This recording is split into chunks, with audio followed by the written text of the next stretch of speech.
Friends, take note. The tariff war instigated by Trump is dragging the American economy into an abyss. Stock markets are plummeting, prices are soaring, supermarket shelves are about to be stripped bare, and millions of Americans may lose their jobs. This 3-week-long trade dispute has long transcended mere financial turbulence. It now threatens to engulf the entire nation in a crisis of survival. Today, we shall reveal just how dire the situation in America has become under this tariff war. What does the simultaneous deterioration of these three core financial indicators signify? The answer is unequivocal. Global investors' confidence in US dollar assets has been severely shaken, and the scale of this loss of confidence is unprecedented. In fact, it's not just the international community whose faith in the US economy has wavered. The majority of Americans themselves have lost confidence in their nation's economic prospects. According to Forbes News, recent polling reveals widespread American frustration regarding personal income and future business prospects, a level of pessimism unseen in over a decade. Specifically, the U.S. Consumer Confidence Index has declined for 4 consecutive months, now hitting its lowest point in 12 years. Concurrently, the Conference Board's leading economic index, which primarily measures short-term consumer expectations regarding personal income, business conditions and labor market prospects, has fallen to 65.2, also a 12-year low. This figure sits well below the widely recognized recession warning threshold of 80 points, signaling an increasingly pronounced economic downturn. At this juncture, some might conclude that the U.S. economy has reached its recessionary trough. Yet the reality is far from settled. In truth, a far more severe economic downturn awaits the United States. After all, financial market volatility often exhibits the characteristic of being fleeting, with its downturns manifesting and receding relatively swiftly. The recession in the real economy, however, represents the core issue demanding our utmost attention, as it directly impacts public employment, income, and the stable development of society. Presently, the United States faces multiple severe economic challenges, including commodity shortages, significant risks of manufacturing supply chain disruptions, and even a comprehensive downturn in the previously relatively stable service sector. The entire economic system is teetering on the brink. Let us first examine the acute issue of goods shortages. Chief executives of several major U.S. supermarket chains, including industry giants Walmart, Target, and Home Depot, have issued stark warnings to the Trump administration. During a special meeting with Mr. Trump last week, executives from these major retailers delivered a stark and an optimistic forecast. Within the coming weeks, supply constraints will emerge on the shelves of American shopping centers, with shortages in certain product categories gradually becoming apparent. During his meeting with Mr. Trump at Mar-a-Lago in Florida, Walmart's chief executive laid out the current dire situation with remarkable candor. He explicitly stated that the current tariff policy has severely disrupted the domestic supply chain system, causing chaos in the procurement, transportation, and sales of various goods. Moreover, the situation will worsen by summer. With less than 2 months remaining until summer, the situation is now pressing. A close examination of operational data from U.S. ports reveals that these warnings from retail executives are not alarmist rhetoric, but rather rational assessments grounded in reality. The volume of goods transported between China and the U.S. has already shown a marked decline, with the two busiest and most critical U.S. ports, Los Angeles and Long Beach, experiencing particularly significant drops in cargo throughput. According to the latest data released by logistics technology firm Descartes, influenced by tariff policy uncertainties, U.S. importers have adopted a more cautious replenishment strategy. In October 2025, U.S. container imports recorded 2.3067 million TEUs, a marginal month-on-month decline of 0.1%, significantly below the historical peak season range of 2.422.6 million TEUs. This marks only the second instance in the past decade of a month-on-month decrease in October. Although cargo volumes from China rebounded by 5.4% month-on-month, they still plunged by 16.3% year-on-year, representing a 21.4% decline from the historical peak in July 2024. The Port of Los Angeles saw its throughput of Chinese cargo decrease by 8.3% year-on-year. Here, I shall briefly explain the underlying reasons. Why did tariff policies formally take effect in early April? Yet the subsequent fluctuations in cargo volumes only gradually materialize. The primary reason lies in a temporary exemption policy implemented by U.S. Customs. All goods shipped prior to the 5th of April were granted tariff exemption, meaning they were not subject to the newly imposed tariffs. Given that sea freight transit times from Chinese ports to U.S. ports typically range from 14 to 21 days, this exemption policy combined with shipping lag times created a lag in the tariff policy's impact on the freight market, with effects only gradually materializing later.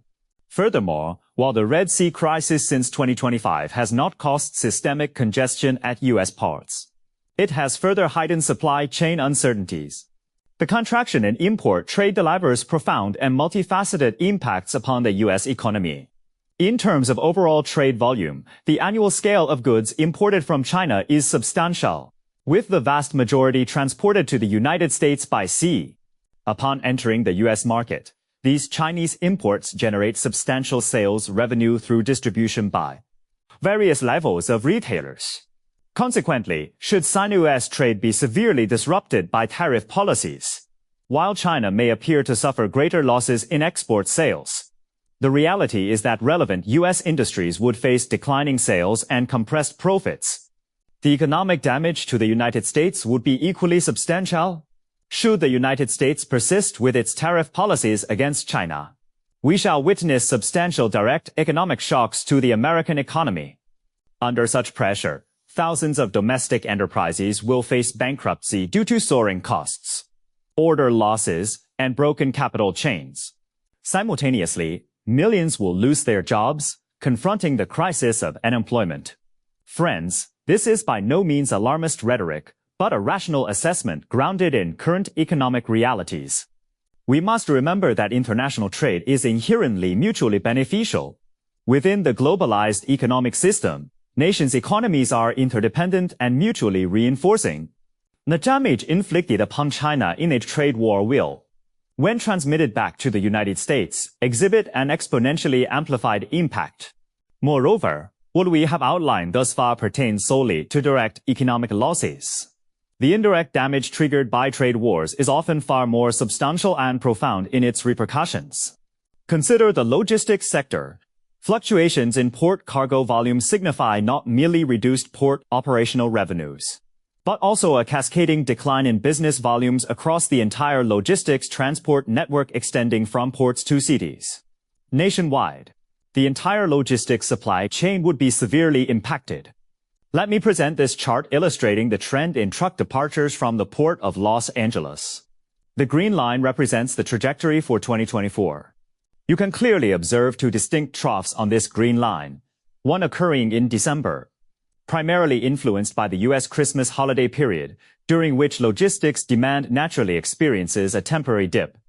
The other occurring between January and February, corresponding to the Chinese Spring Festival holiday. As Chinese manufacturing enterprises cease operations during this period, export volumes decrease, consequently impacting arrival volumes at U.S. ports and truck transport volumes. Current truck volumes have already shown a marked decline compared to the same period last year, fully illustrating the current downturn in the logistics market. Professional logistics analysis indicates that the sustained decline in port cargo volumes will directly lead to shrinking demand for truck transport, with the risk of large-scale layoffs among truck drivers rising. Should the U.S. government fail to promptly lift its tariff policies against China, significant domestic commodity supply constraints are anticipated by summer. The absence of widespread shortages thus far stems primarily from major retailers' proactive measures.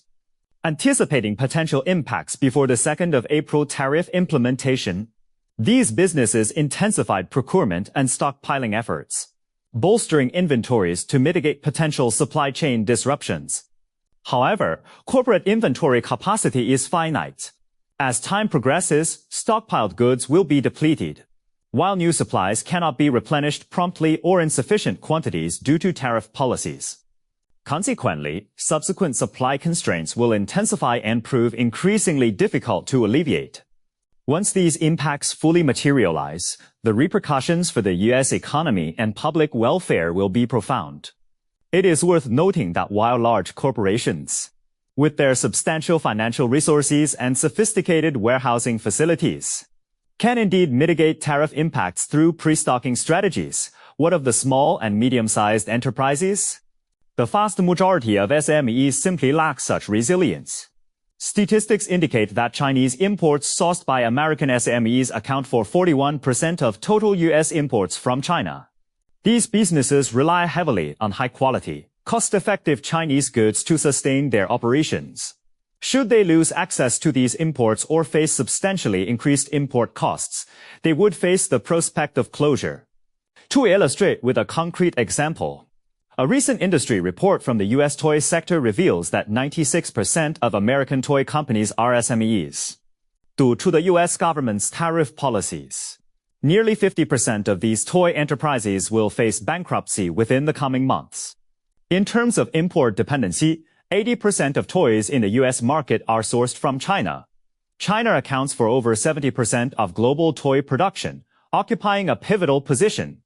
In the worldwide toy supply chain, the U.S. toy industry simply cannot identify alternative production bases or suppliers to replace China within a short time frame. Let me show you this chart. This illustrates the ratio of large versus small companies in the U.S. As you can see, since the 1980s, small businesses have gradually disappeared while large corporations have grown steadily. Today, large enterprises account for over 53% of the market, a state of high concentration. The tariff war will force more small businesses to close, accelerating monopolization within the U.S. Thus, the longer this trade war drags on, the more detrimental it becomes for America. The CEO of Flexport continued. Although shipping volumes between China and the U.S. have declined, other companies won't stand idly by waiting for the two nations to reach an agreement. They need to make money too. Shipping lines have already begun redirecting vessels to alternative routes, while China has started shifting some exports elsewhere. Once these changes gradually take hold, reversing them abruptly will take time. Soon, the U.S. will find itself in a situation akin to the bullwhip effect. When Trump eases tariffs, previously cancelled orders will be rebooked, creating massive incremental demand. Moreover, due to numerous cancelled services and vessel repositioning, the throughput capacity within the ocean shipping network will be insufficient to meet this surge, unable to keep pace. I should add that it's not just ocean shipping capacity. U.S. port throughput will also be unable to cope with this sudden demand spike. In other words, freight rates are set to soar, and the longer this drags on, the steeper the rise. Recent industry trends indicate global carriers are continuously restructuring their route networks. For instance, in October 2025, the number of vessels calling at the port of Auckland decreased by 6.5% year-on-year. Such route adjustments further exacerbate uncertainties regarding future capacity matching. As I mentioned at the outset, this is an utterly foolish tariff war. The damage inflicted upon China can be mitigated through various means: monetary policy adjustments, fiscal measures, or even direct cash handouts to citizens if necessary. After all, China remains the producer with tangible goods. It has no reason to panic. The panic lies with you. Your supermarket shelves face supply shortages, and beyond that, domestic flights and hotels in the U.S. will soon be empty. The decline in foreign tourists has led to a sharp drop in flight bookings. Throughout March, only 4.5 million visitors entered the United States, representing a 9.7% year-on-year decline, a precipitous fall. This is particularly evident among European visitors, with numbers from Denmark, Germany, the United Kingdom, and others dropping by over 20%. Domestic passenger traffic has also plummeted significantly. April typically marks the period when U.S. airlines release their annual forecasts, as these publicly listed companies must disclose their plans and projections each year. However, Delta Airlines, United Airlines, and American Airlines have all declined to provide full-year projections for 2025, citing the unpredictability caused by Trump's tariffs. For the second quarter, airlines anticipate a 2% decline in revenue, falling far short of Wall Street's earlier forecast of a 2.2% increase. According to Reuters, U.S. carriers are now primarily focused on cost control. What does cost control entail?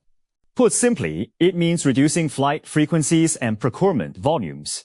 Delta and United have already retired some aircraft early to cut maintenance costs, while simultaneously intensifying staff reductions. Alaska Airlines has issued a direct warning of slowing demand, projecting a 6% decline in second quarter revenue, assuming conditions stabilize. Yet the crux remains. With the president's policies shifting daily, when might stability materialize? Southwest Airlines CEO was even more forthright, stating in an interview that the U.S. aviation sector has entered a recessionary phase. Many initially assumed tariffs would merely impact goods trade, driving up prices and affecting U.S. retail. Yet the economy functions as a whole, and tariffs' reach often extends further than anticipated.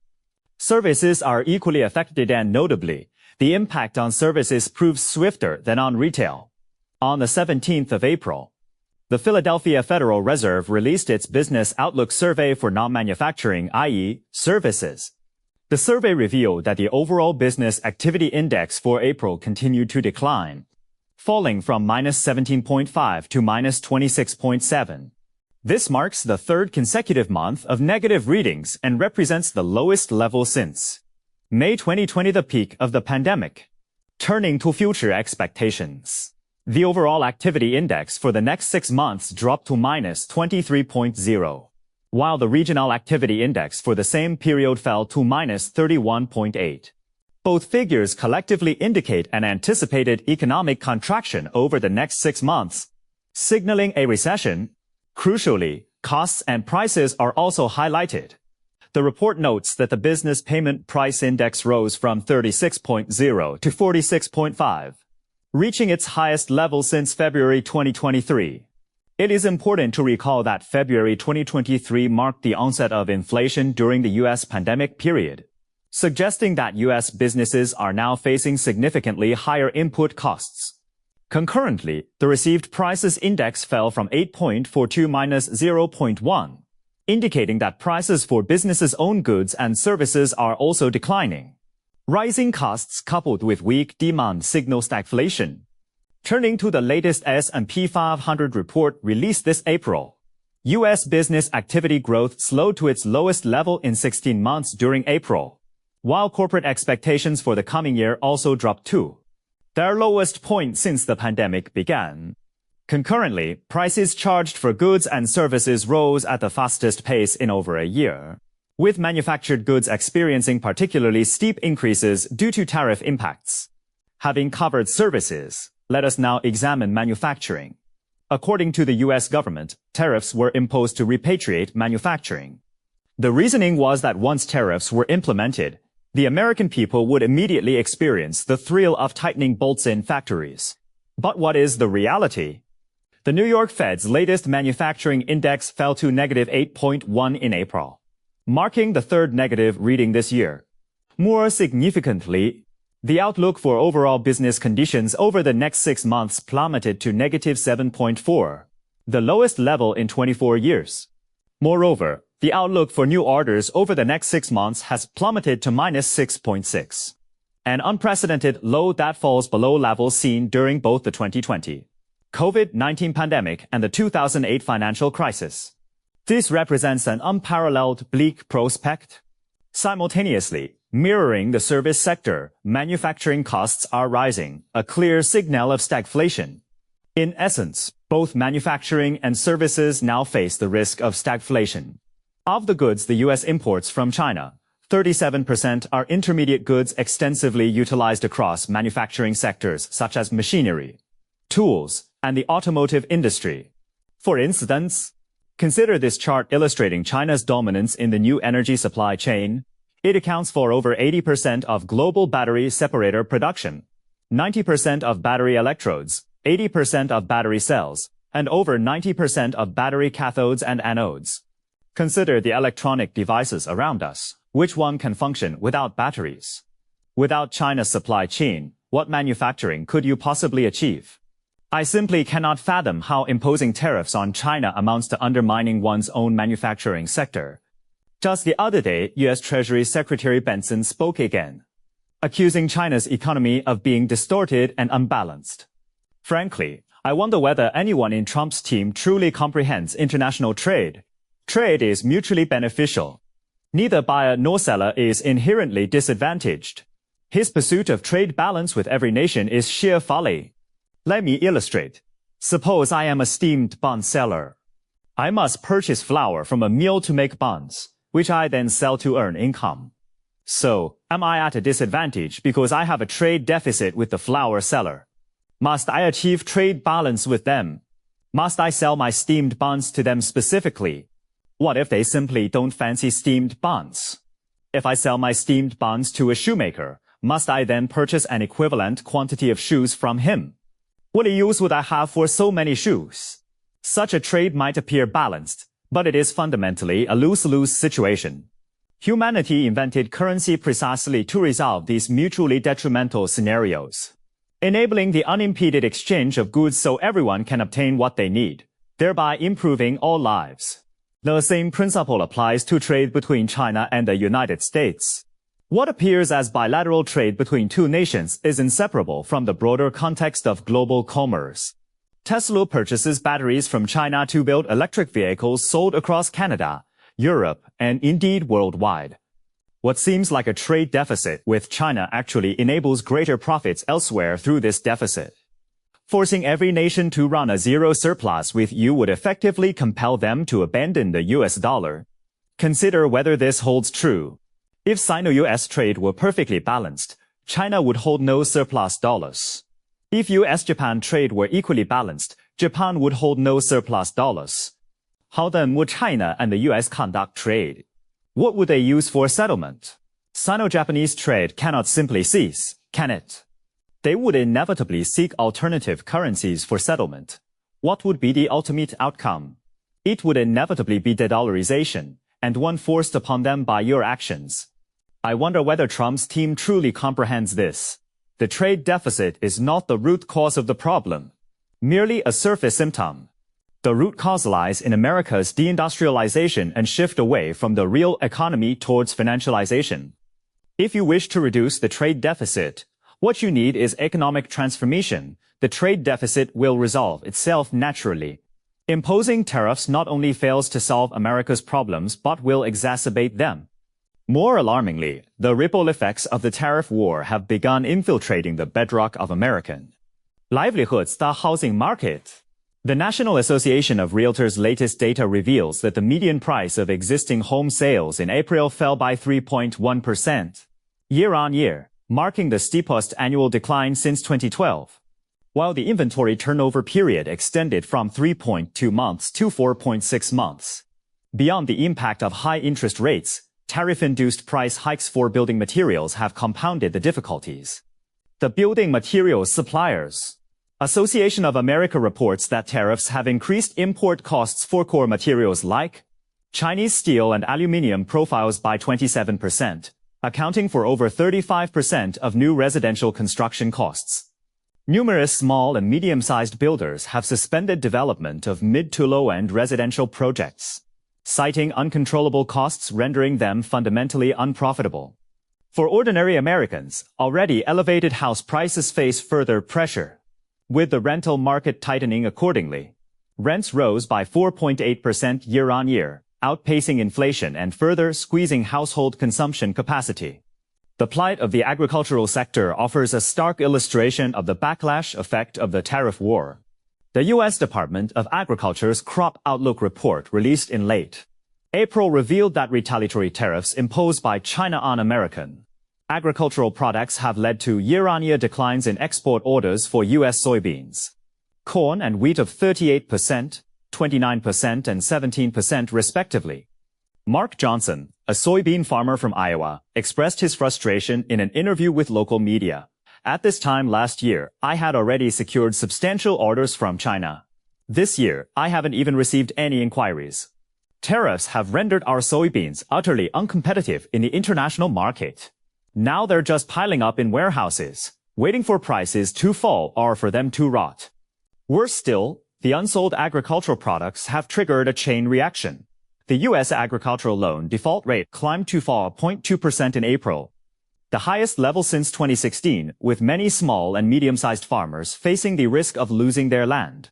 Meanwhile, the agricultural subsidies promised by the Trump administration have not only been slow to materialize in full but have also been exposed as severely skewed in distribution. Large agricultural conglomerates have pocketed over 60% of the total subsidies, leaving small and medium-sized farmers unable to rely on these payments to weather the crisis. Internationally, America's tariff stick has prompted allies to scramble for cover. The European Commission recently announced it would activate its trade defense toolbox to impose tariffs on certain U.S. exports, retaliating against American duties on EU steel and aluminium products. EU Trade Commissioner Valdis Dombrovskis stated unequivocally, America's unilateral tariff policy undermines the global trade order, compelling us to adopt countermeasures to safeguard our interests. Concurrently, Japan and South Korea are adjusting their trade strategies, strengthening economic cooperation with China, ASEAN and other regions to reduce reliance on the U.S. market. Toyota Motor Corporation recently announced it would relocate production of 2 electric vehicle models from its U.S. factories to facilities in China and Thailand, citing tariff policies making U.S. production prohibitively costly and uncompetitive globally. This vaulting with their feet not only dashes U.S. hopes of bringing manufacturing home but further erodes America's influence within the global trade system.